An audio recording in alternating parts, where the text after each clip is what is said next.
250 avant Jésus-Christ. Depuis plus d'un siècle, l'Égypte était gouvernée par des étrangers. Mais une nouvelle dynastie de pharaons guerriers insuffla alors aux Égyptiens la force de se soulever pour revendiquer la maîtrise de leur territoire.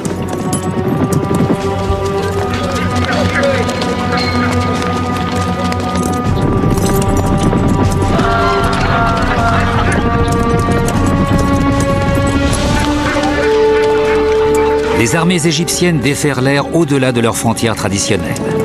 Les batailles qu'elles allèrent livrer en terre étrangère donnèrent naissance au plus vaste empire que le monde eût jamais vu.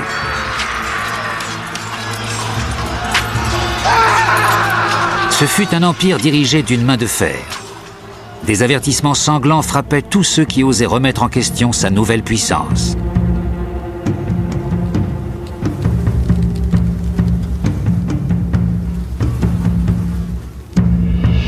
L'Égypte devint la nation la plus redoutée de la terre. En 1390, un jeune pharaon monta sur le trône. Il fut le troisième à prendre le nom d'Amenhotep, qui signifiait « le dieu Amon est satisfait ». Alors que ses ancêtres avaient mené une politique de guerre, le nouveau souverain allait relever un défi totalement différent. Il n'y avait plus de combat à livrer. L'Égypte était riche, respectée et libre.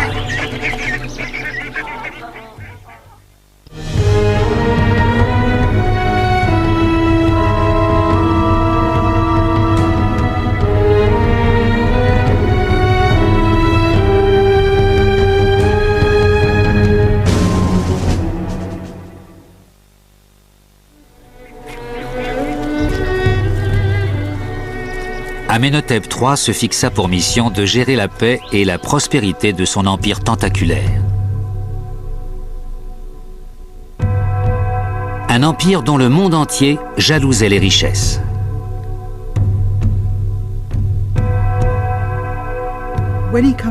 Son accession au trône a marqué le début de la paix. À cette époque, l'opulence du vaste empire faisait déborder les coffres du pharaon. C'était probablement l'âge d'or de l'Empire égyptien. Amenhotep III a dû être l'homme le plus riche du monde. Il avait l'or de la Nubie, il pouvait se procurer des cèdres du Liban, de l'argent d'Anatolie, il tenait le commerce de la mer Rouge. Tout ce qui existait dans le monde connu, Amenhotep l'avait à portée de main. Mais le monde était en train de changer. Pendant des siècles, l'Égypte n'avait pas connu de rival. Maintenant, Babylone, l'Assyrie et le Mitanni prenaient de l'ampleur. Leur puissante civilisation pouvait défier l'Égypte. Unies, elles étaient capables de détruire l'empire d'Amenhotep. Le pharaon voulait éviter la guerre à tout prix. Il lui fallait trouver une nouvelle façon de se comporter envers les nations étrangères. Il imagina une solution magistrale. Nous la connaissons grâce à une étonnante découverte.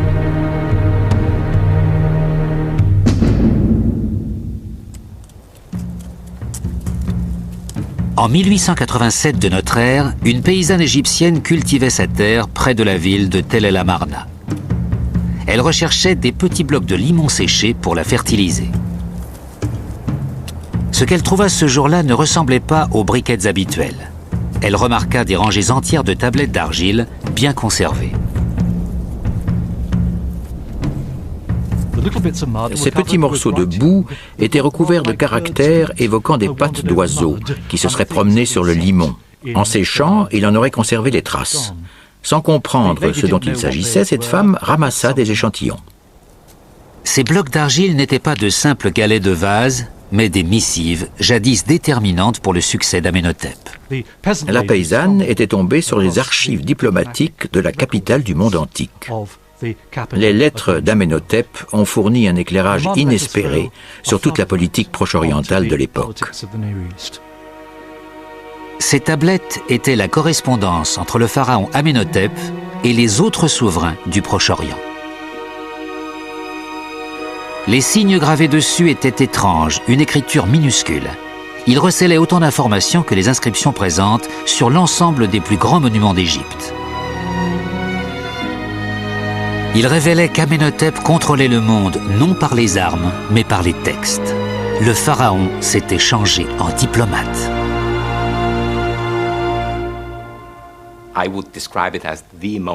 C'est sans doute la découverte archéologique la plus importante en ce qui concerne la compréhension de la vie politique. Ce n'est pas la plus spectaculaire ni la plus séduisante artistiquement, mais c'est celle qui ouvre le plus d'horizons politiques de toute l'Antiquité.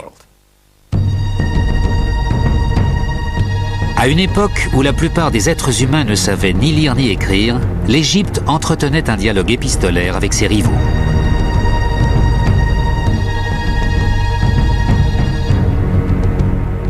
Les messagers du pharaon se hâtaient de faire des va-et-vient à travers les déserts du Proche-Orient. Les missives qu'ils transportaient nous révèlent le statut de superpuissance de leur pays. La correspondance diplomatique qui circulait sous le règne d'Amenhotep ne surprendrait pas nos diplomates d'aujourd'hui. Elle était vraiment très semblable au courrier que continuent de s'échanger les nations. Les lettres montrent qu'Amenhotep était aussi bon diplomate que ses ancêtres avaient été bons guerriers.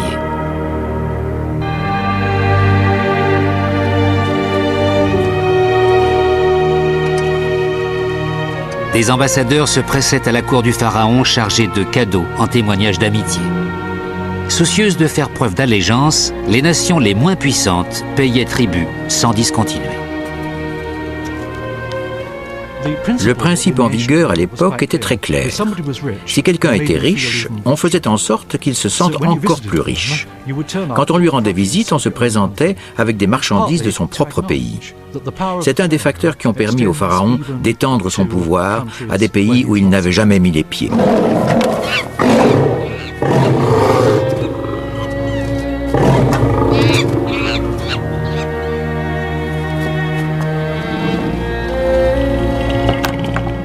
Des scènes peintes dans les tombeaux égyptiens montrent à quoi devaient ressembler ces fabuleux étalages de présents.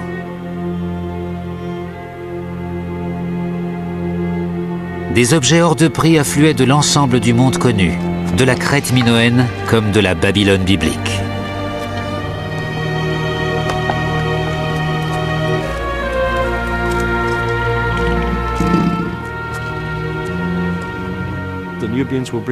Les Nubiens apportaient des girafes et des lions, les Syriens des ours en provenance de leurs montagnes, d'autres pays envoyaient des oiseaux ou toutes sortes d'animaux caractéristiques de leur région. Ces cérémonies exprimaient de façon concrète, spectaculaire, l'ampleur de l'Empire d'Égypte et la diversité des nations qui le composaient. Elles affirmaient la position centrale du pharaon au cœur du système.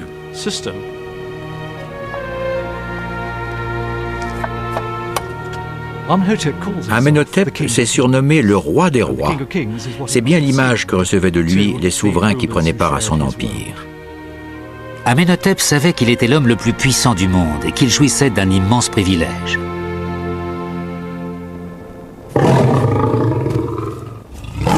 Il ne détenait pas son pouvoir des armes, mais de l'or.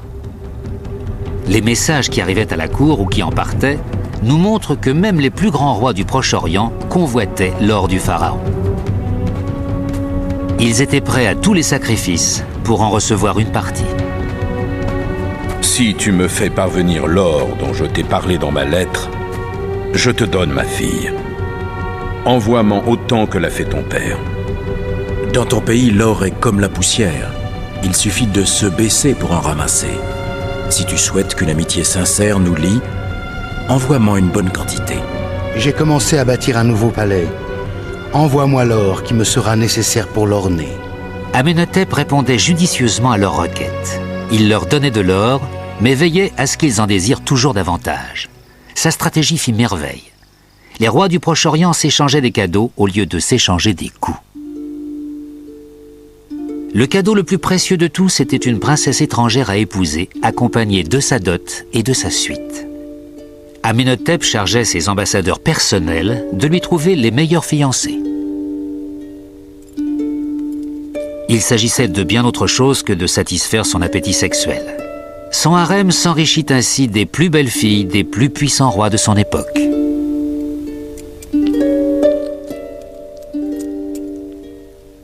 Des liens de fraternité unissaient les grands rois, qui s'appelaient mutuellement « mon frère ». Et celui qui épousait la fille d'un autre roi faisait alors réellement partie de la famille. Mais le procédé ne fonctionnait pas dans les deux sens. Le roi de Babylone se plaignit amèrement qu'Amenhotep ait refusé de lui envoyer une princesse égyptienne.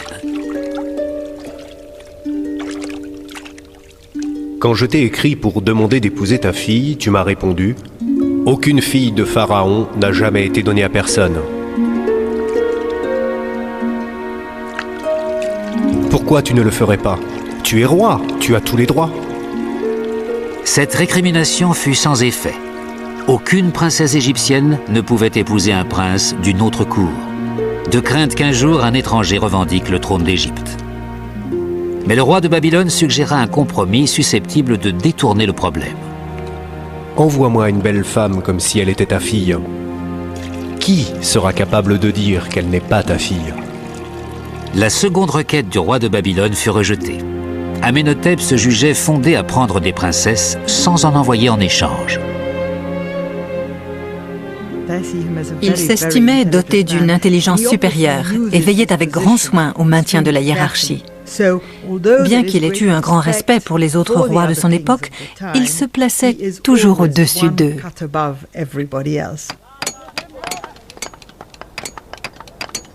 Amenhotep était plus riche et plus puissant que tous les pharaons qui l'avaient précédé.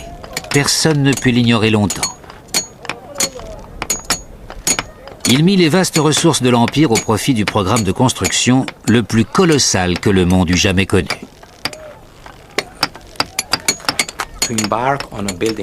Lancer un programme de construction était un des meilleurs moyens dont disposaient les pharaons pour se donner une stature de héros, de grand créateur.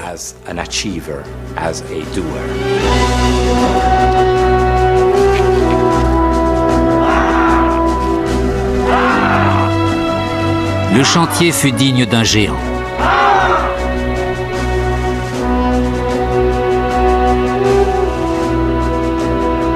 Les innombrables blocs de grès extraits des carrières d'Égypte laissèrent des cavités qui, à elles seules, évoquent des temples creusés à même le roc.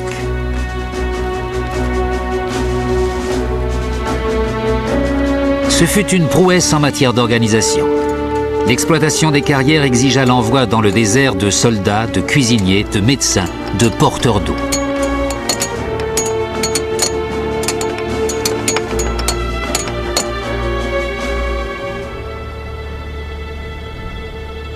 Les nouveaux temples d'Amenhotep firent plus qu'afficher sa richesse. Ils rendirent en même temps hommage à la suprême source de gloire de l'Égypte, ses nombreux dieux. Un dieu fut particulièrement remercié du succès qu'il avait assuré à Amenhotep, Amon-Ré, le roi des dieux. En échange de son soutien, le pharaon consacra une bonne part de sa fortune à la construction du sanctuaire principal où on honorait tous les dieux. Et plus le temple devint riche, plus les prêtres du temple devinrent puissants.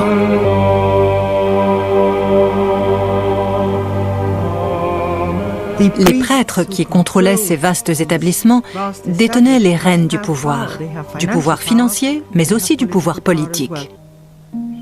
Le pouvoir des prêtres d'Amon-Ré commença à rivaliser avec celui du pharaon lui-même. Mais Amenhotep s'assura que les sujets des différentes nations de son empire n'entendaient parler que de ses réussites, jamais de ses problèmes. Il eut recours à leur égard à un nouveau moyen de communication très surprenant.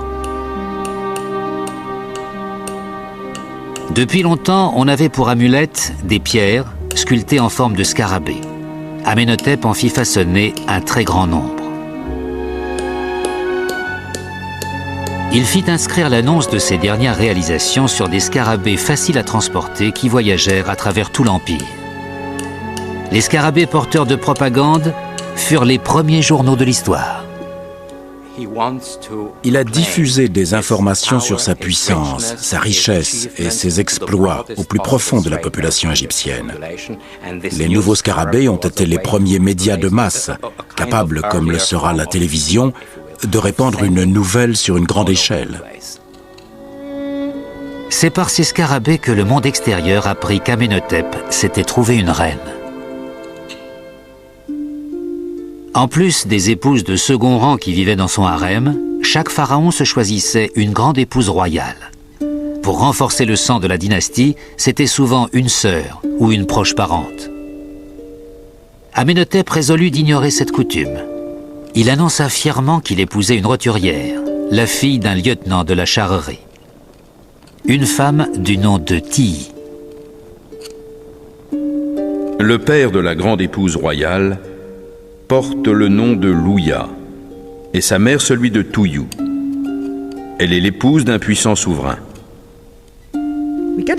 Elle semble avoir été une femme de caractère. Ses portraits sont extraordinaires.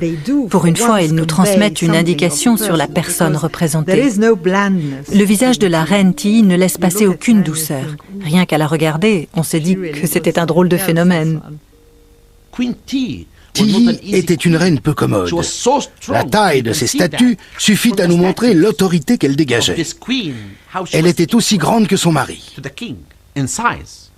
La reine Tiyi fut plus qu'une grande épouse royale. Elle fut presque l'égale d'Amenhotep. Le pharaon le démontra d'une manière éblouissante en érigeant 2 temples dans la partie supérieure du Nil, en Nubie. L'un pour la reine et l'autre pour lui-même, côte à côte, à Saleb.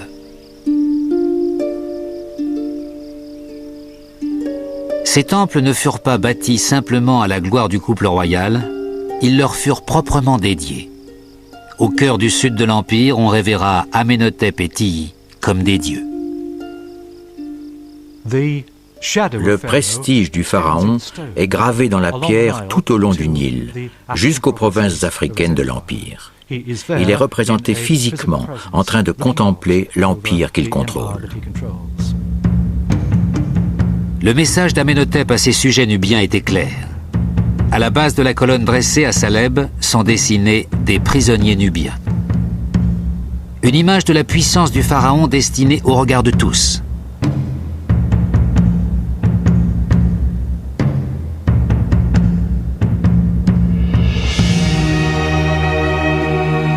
Il était particulièrement important qu'Amenhotep conserve la maîtrise de la Nubie. Ces mines fournissaient à l'Égypte la majorité de son or et l'or permettait de garder l'ascendant sur les pays rivaux.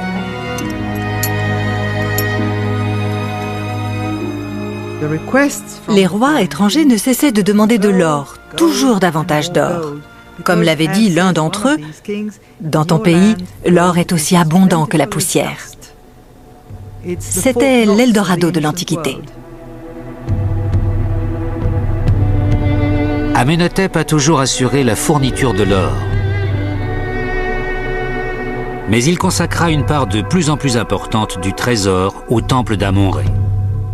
Les prêtres de Thèbes en vinrent à jouir du tiers de la richesse de l'Égypte. En outre, ils étaient les interprètes de la volonté d'Amon-Ré à laquelle le pharaon devait obéir. Les prêtres d'Amon-Ré sont devenus plus puissants qu'ils n'avaient jamais été. Ceux de Karnak ont sans doute disposé d'un pouvoir supérieur à celui du pharaon.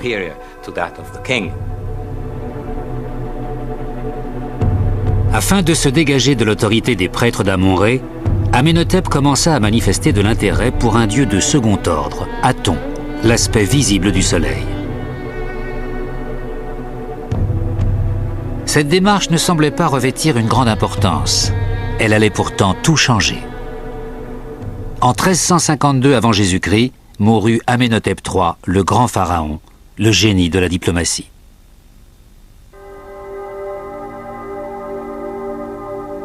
L'Égypte plongea dans le deuil.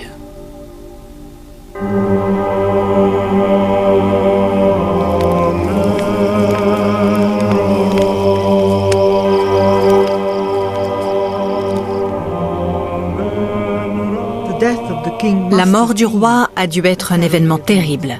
Il y avait longtemps que cet homme dominait la politique, la religion, et non seulement la vie de ses sujets, mais celle de tous les peuples de l'Empire. Même ses rivaux du Proche-Orient pleurèrent Amenhotep. Les rois étrangers écrivirent à sa veuve, la reine Tiyi, pour lui témoigner leur douleur personnelle. J'ai pleuré. Je suis resté effondré. Je n'ai ni mangé ni bu. Je me suis lamenté de ne pas être mort à sa place, moi ou 10 000 de mes sujets, pour que mon frère que j'aimais et qui m'aimait pût vivre aussi longtemps que le ciel et la terre.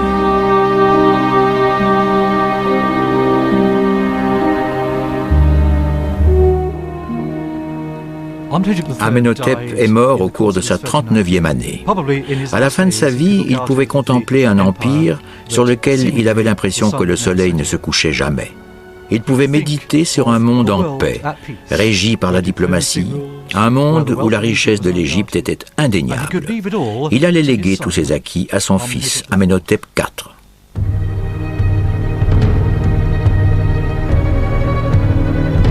Amenhotep IV avait grandi au sein de la plus puissante famille du monde. Il se retrouvait maintenant pharaon, souverain de l'Empire d'Égypte. Dans les premières années de son règne, rien ne sembla changer. Pourtant, à la cour, le nouveau roi encouragea des idées qui ne tarderaient pas à bouleverser la société égyptienne.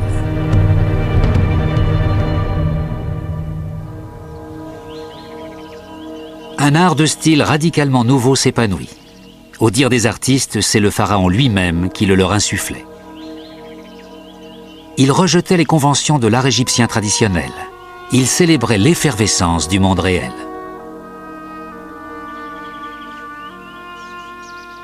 Les œuvres devinrent sensuelles, pleines de mouvement.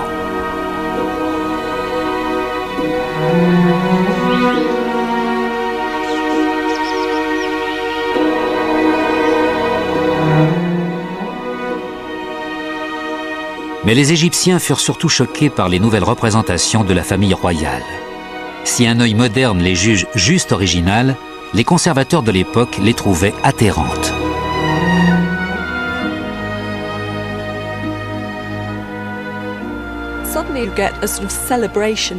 On a eu soudain une sorte de célébration de la laideur. Les corps ont pris des proportions inhabituelles. Des torses minces, des épaules étroites, des hanches larges chez les hommes comme chez les femmes. Des fesses massives et des cuisses flasques, c'était une image hallucinante pour un Égyptien. Le pharaon y trouvait sans doute une façon d'affirmer son existence, de déclarer au monde qu'il était différent de ses prédécesseurs. Promouvoir une rupture si brutale avec la tradition était très choquant, mais c'était une excellente façon de se faire connaître comme quelqu'un qui se prépare à apporter des choses radicalement nouvelles. Amenhotep IV entreprit une révolution religieuse. Les principes en avaient été lancés sous le règne de son père. Mais rien n'aurait pu préparer l'Égypte à ce qui allait se passer. Moins de 2 ans après être monté sur le trône, Amenhotep IV délaissa les dieux traditionnels. Même Amon-Ré, le roi des dieux, fut abandonné. On ferma ses temples et on évinça ses prêtres.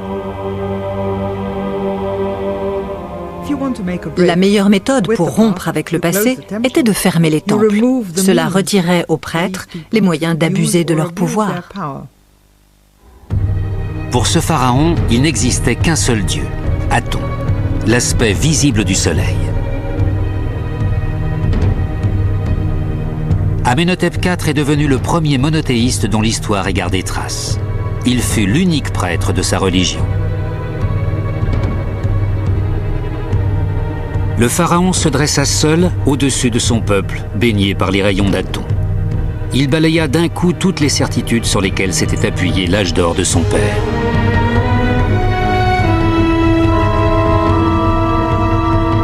Il rejeta le nom d'Amenhotep, qui signifiait « Amon est satisfait ».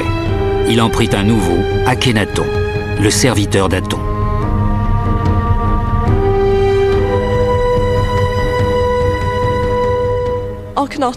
Akhenaton semble avoir disposé d'une très forte motivation, d'une énergie considérable pour être arrivé à mener à bon terme tous les changements qu'il a promus. Ils allaient bien au-delà de la religion et de l'art. En fin de compte, Akhenaton aura restructuré tout le mode de fonctionnement de son pays. Akhenaton ne faisait que commencer. Il prit bientôt une autre décision étonnante. Pour entériner la rupture avec le passé, il ordonna la construction d'une nouvelle capitale au nord de Thèbes.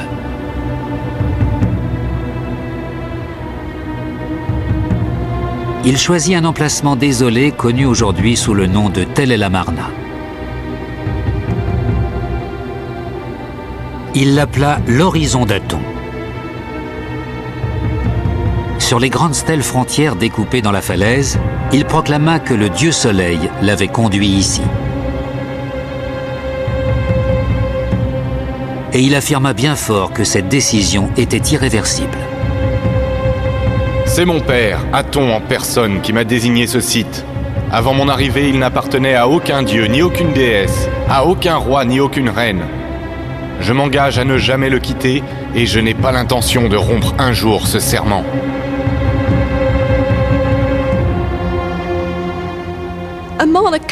Tel el-Amarna n'était pas une terre bien accueillante pour les premières personnes contraintes d'y bâtir la cité.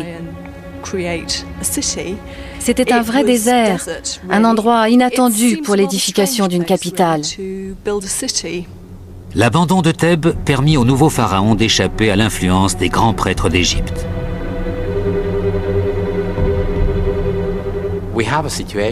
C'était une situation absurde.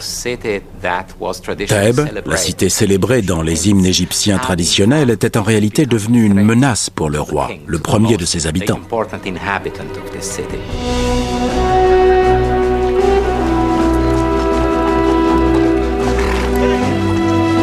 Rien ne fut oublié dans Thèbes. Akhenaton et l'ensemble de son gouvernement, les officiels, les scribes et les soldats, les artistes, tous durent émigrer vers le nouveau site désertique.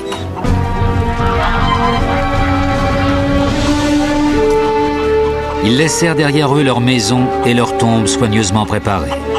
Ils quittèrent la cité la plus cosmopolite d'Égypte, bâtie par le père d'Akhenaton lui-même.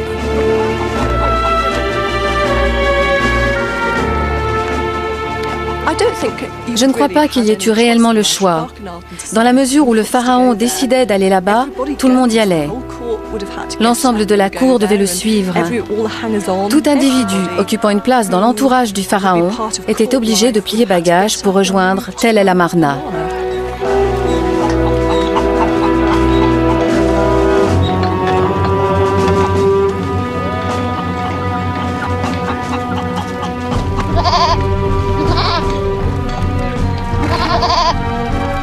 Des dizaines de milliers de personnes se mirent en route. 350 km à descendre le long du Nil en direction d'une nouvelle vie, d'une nouvelle cité. Cette population allait se plier à la gigantesque expérience de son pharaon. La capitale d'Akhenaton avait été construite sur une échelle sans précédent. Elle mesurait 14 km de long sur 5 de large.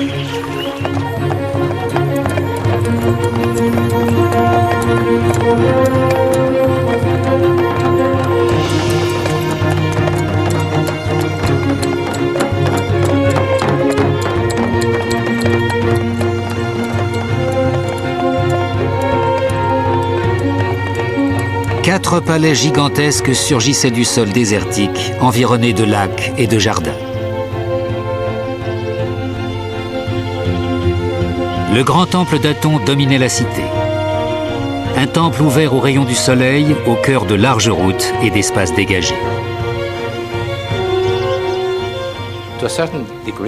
Par certains côtés, la conception de Tel el-Amarna ressemblait beaucoup à celle des grandes villes américaines. Son plan était tracé de sorte à favoriser une libre pénétration.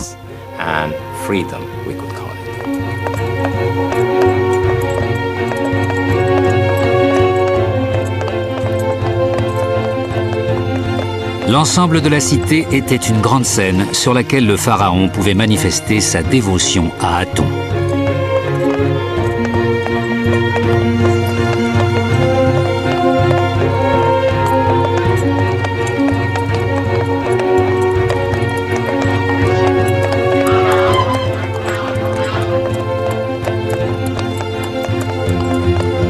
Ses sujets voyaient à côté de lui, à la tête des processions, la femme qui l'avait aidé à réaliser ses rêves. L'une des femmes les plus remarquables de l'Antiquité.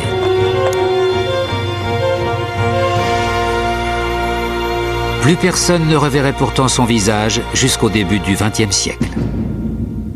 Durant l'hiver 1912, un archéologue allemand du nom de Ludwig Borchardt était venu faire des fouilles à Tel El Amarna.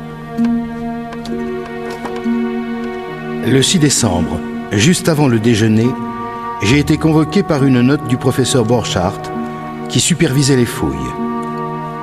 À 1 cm de profondeur, nous avons aperçu un coup, couleur de chair.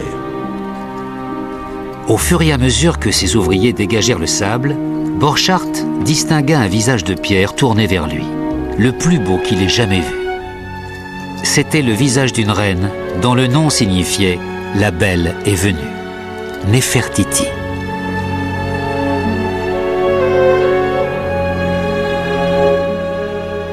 Ébahi, Borchardt n'écrivit l'après-midi même sur son journal qu'une simple ligne. Toute description est inutile, voyez vous-même. Dans la vie, Néfertiti fut aussi remarquable que sa statue. Comme sa belle-mère, la reine Tihi, elle joua un rôle prééminent dans la société. Akhenaton et elle occupaient ensemble la tête du nouveau régime. Le rôle de Néfertiti dans la période amarnienne a presque été aussi important que celui d'Akhenaton. Elle était constamment présente. Sur certains bas-reliefs, on la voit même frapper les ennemis, ce qui était une tâche impartie d'ordinaire au pharaon. Néfertiti n'a pas été qu'une belle femme. Elle a été un élément de toute première importance dans l'incroyable expérience menée à l'époque. Néfertiti fut également la seule reine d'Égypte décrite par son mari en toute intimité.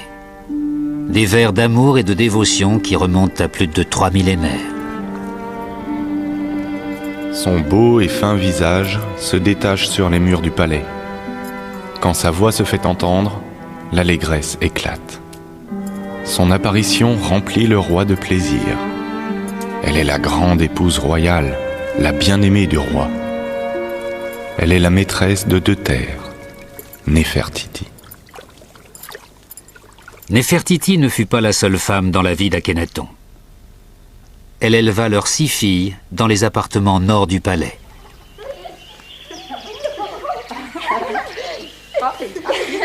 Sur les rares bas-reliefs encore visibles, nous voyons les 6 petites princesses grandissant dans la Cité du Soleil, entourées de l'affection de leur père et de leur mère.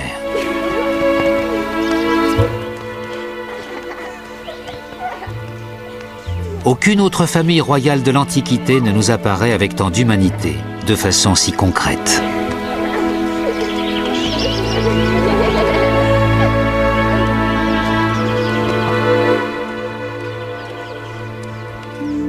Des stèles montrent même Akhenaton et son épouse jouant avec leurs enfants. Un instant de vie saisi dans la pierre il y a 3300 ans.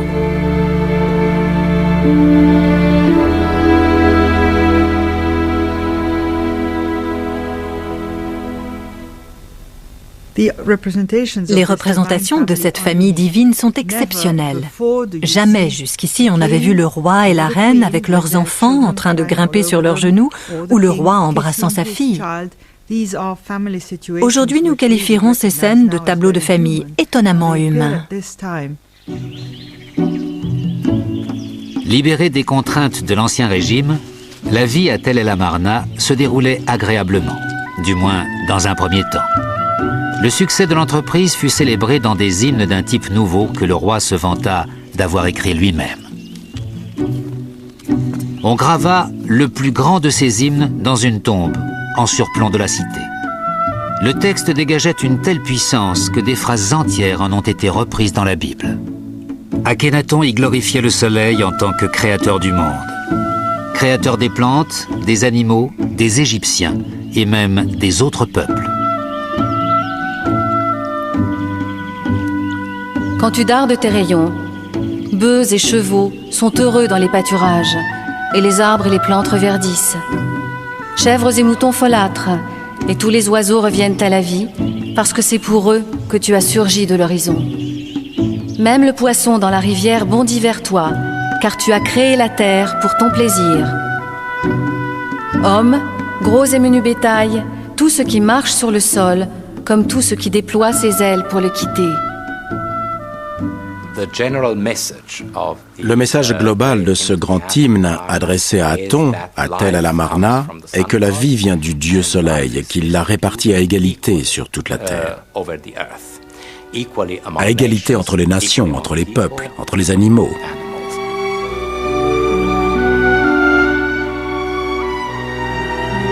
L'Égypte semblait avoir accepté la nouvelle religion d'Aton.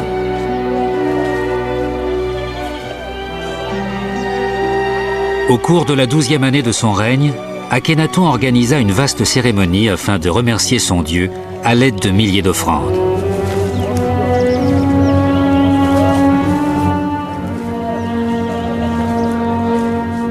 Même la vieille reine-mère, Tiyi, rendit une visite officielle.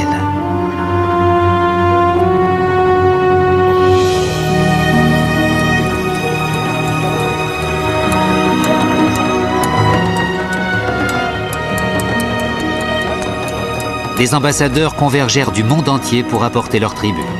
Akhenaton occupait la tête des cortèges, à côté de la reine Néfertiti. Jamais on n'avait vu une coopération d'une telle ampleur.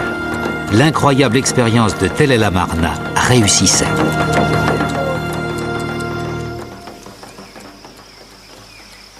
Mais la même année, en plein triomphe apparent, le nouveau monde d'Akhenaton commença soudain à se disloquer. Au sommet de sa puissance, Néfertiti disparut purement et simplement de l'histoire. Les égyptologues ne sont pas parvenus à découvrir avec précision ce qui lui est arrivé.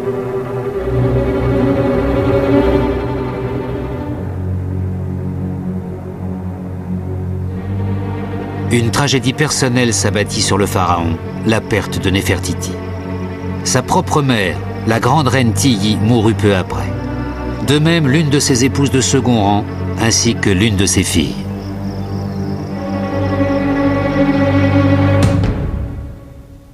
Après 12 années de tolérance, Akhenaton utilisa son pouvoir à des fins destructrices.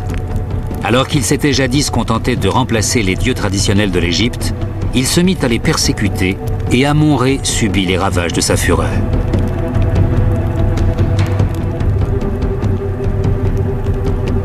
Le réformateur devint un fanatique, incapable de tolérer les autres dieux.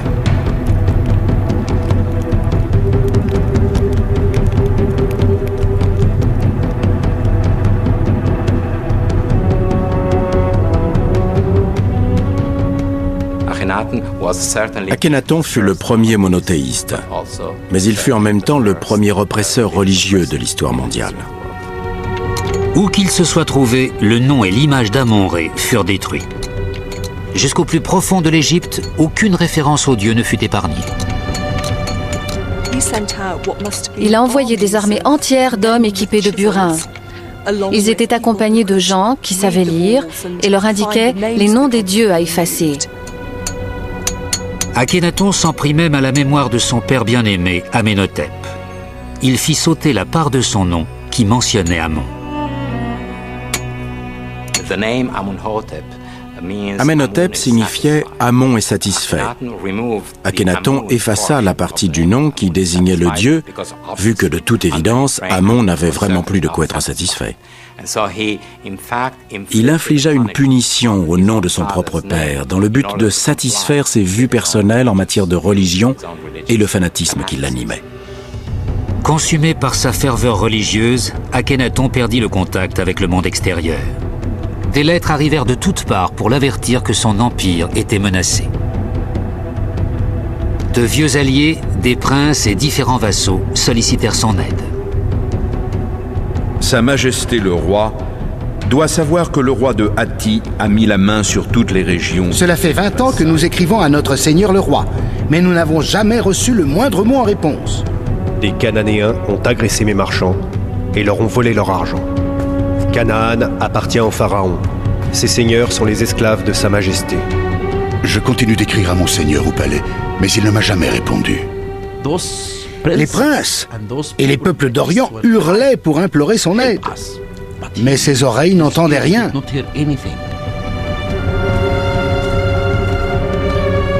Akhenaton ignorait les requêtes désespérées de ses sujets. L'empire que son père avait préservé au prix de tant d'efforts était maintenant en danger. En voyant leur univers se briser, les plus anciens fonctionnaires d'Akhenaton ont dû se rappeler la façon dont se passaient les choses sous le règne de son prédécesseur. On avait l'impression qu'Akhenaton faisait tout ce qui était en son pouvoir pour réduire à néant l'héritage de son père. À la fin de son règne, l'ancienne grande puissance internationale n'était plus qu'une nation au bord de la crise. Seul le charisme personnel du pharaon empêcha son rêve de se volatiliser. Il mourut en 1336 avant Jésus-Christ.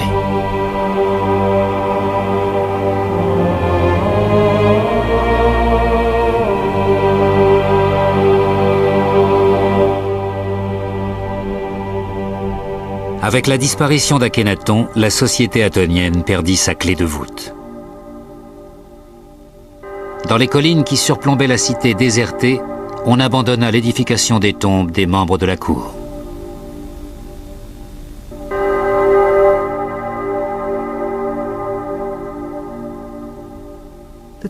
Les tombes de Tel El Amarna sont restées inachevées et vides.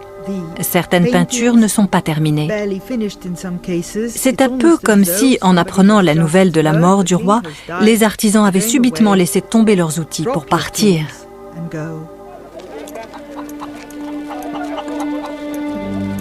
La mort d'Akhenaton permit aux forces traditionnalistes de reprendre l'Égypte en main. Les courtisans autrefois loyaux, les artisans, même les prêtres d'Aton regagnèrent précipitamment Thèbes. Ils étaient impatients de rétablir l'ordre pour éviter le chaos qui menaçait d'engloutir l'Égypte. 20 ans après le lancement de Tel El Amarna, on abandonna la grande expérience du pharaon.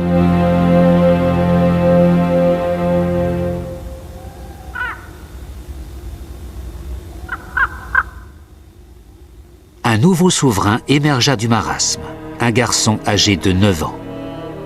L'enfant roi avait grandi dans les palais d'Akhenaton. Ce fils était né d'une épouse de second rang. Il s'appelait Toutankhaton, ce qui signifiait l'image vivante d'Aton. Toutankhaton hérita d'une dynastie, d'une nation et d'un empire qui avaient les yeux fixés sur l'imminence du désastre. Mais ce n'était qu'un enfant. Ceux qui avaient été évincés par Akhenaton saisirent l'occasion de reprendre le pouvoir. Ils décidèrent d'utiliser le jeune roi à leur avantage. D'abord, ils le firent changer de nom. Toutankhaton devint Toutankhamon, l'image vivante d'Amon.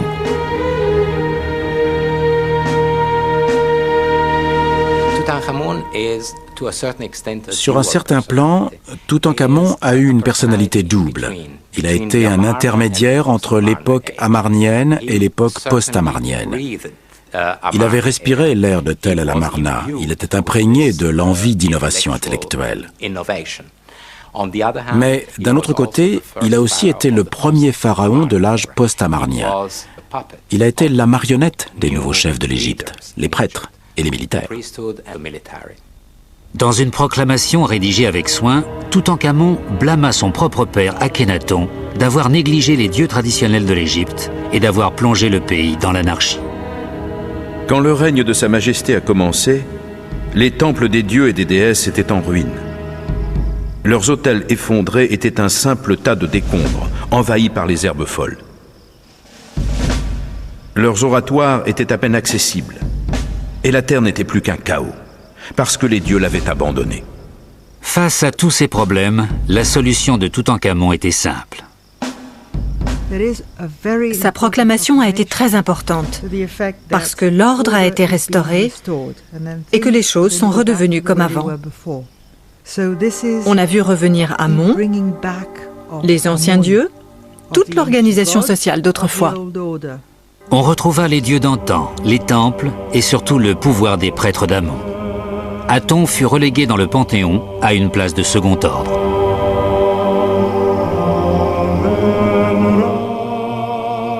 Personne n'alla plus dans sa cité, personne n'en parla plus. L'hérésie d'Akhenaton n'avait jamais eu lieu. Quand Toutankhamon eut 19 ans et devint apte à gouverner par lui-même, tout semblait avoir repris son cours normal. Pourtant, le jeune pharaon mourut au cours de l'année même, de façon subite et mystérieuse. Un examen de son crâne a récemment permis d'échafauder une nouvelle théorie. Selon elle, Toutankhamon aurait été assassiné. Par qui? Point d'interrogation. C'était une catastrophe pour la famille royale, car la couronne n'avait pas d'héritier. Toutankhamon n'aurait occupé que quelques lignes dans l'histoire de l'Égypte sans la persévérance d'un archéologue du XXe siècle, Howard Carter. En 1922, Carter exhuma dans la vallée des rois une tombe dont l'existence était mise en doute par la plupart de ses collègues.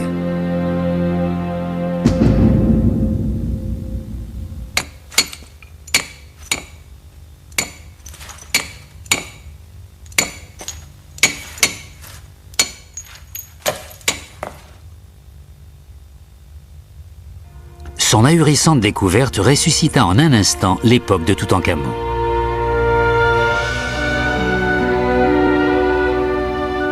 La poussière a gardé l'empreinte des dernières personnes à avoir respiré ces terres 3500 ans plus tôt. Nous apercevions autour de nous des signes de vie qui semblaient récentes. Une lampe noircie, des traces de doigts sur une peinture fraîche, une guirlande de bienvenue qui pendait au-dessus du seuil. Nous avions l'impression que tout cela datait d'hier. La présence de détails aussi intimes abolit le temps. On se sent comme un intrus. La découverte de Carter fut exceptionnelle. Il ne fit pas que retrouver Toutankhamon, il mit à jour le plus fabuleux trésor de l'histoire.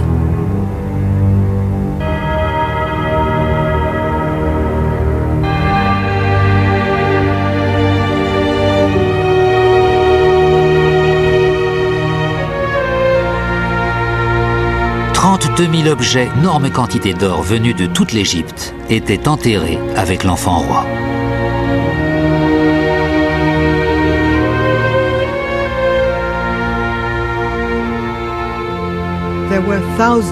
Il y avait des milliers d'objets, 6 chars, 4 lits de cérémonie et d'innombrables récipients rien que dans l'antichambre. Howard Carter a décrit l'ouverture de la tombe et ensuite l'extraction de tous ces objets. Il a fallu 10 ans pour tout vider. Carter a dit qu'on avait dû installer des plateformes en surplomb pour éviter de casser les objets en les piétinant.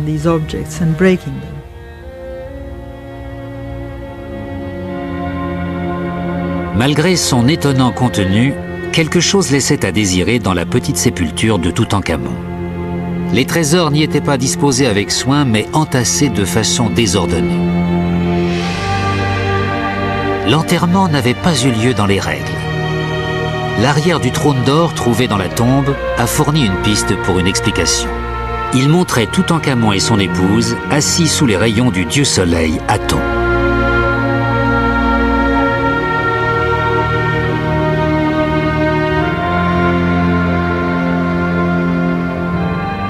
Les fonctionnaires avaient saisi l'occasion de se débarrasser à jamais de ce souvenir du règne de son père et de la période qu'ils jugeaient si infamante.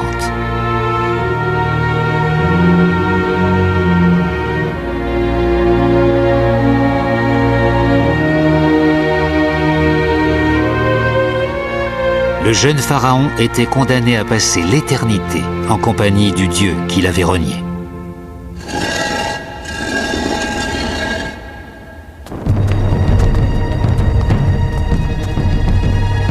Toutankhamon mourut sans laisser d'héritier. La réaction conservatrice put se déchaîner et elle fut sauvage.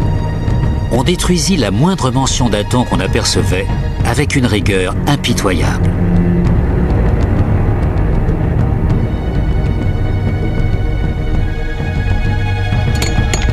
On effaça à coups de burin toute référence à Akhenaton, à Néfertiti et à leurs enfants. L'ensemble de la famille royale fut rayé de l'histoire. Tout a été oblitéré, comme si Akhenaton, Néfertiti et l'époque à laquelle ils ont vécu n'avaient jamais existé. Akhenaton devint une pure chimère. Si jamais on le mentionnait, c'était en tant qu'hérétique.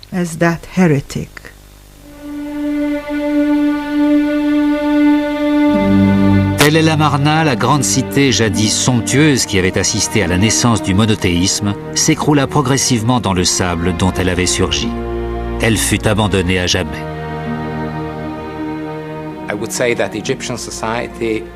Globalement, la société égyptienne a vu dans l'expérience de Tel el-Amarna un de ses moments les plus tragiques, à tel point que cette aventure a laissé des traces pendant des siècles. Le souvenir de cette très sombre période est resté gravé dans la mémoire de l'Égypte. Un épisode turbulent de l'histoire de l'Égypte était achevé. La dynastie des grands pharaons qui avaient fondé l'Empire touchait à sa fin. Tout était maintenant prêt pour un nouveau départ et une nouvelle lignée de pharaons qui s'efforcerait de retrouver la gloire de l'Empire de l'Or.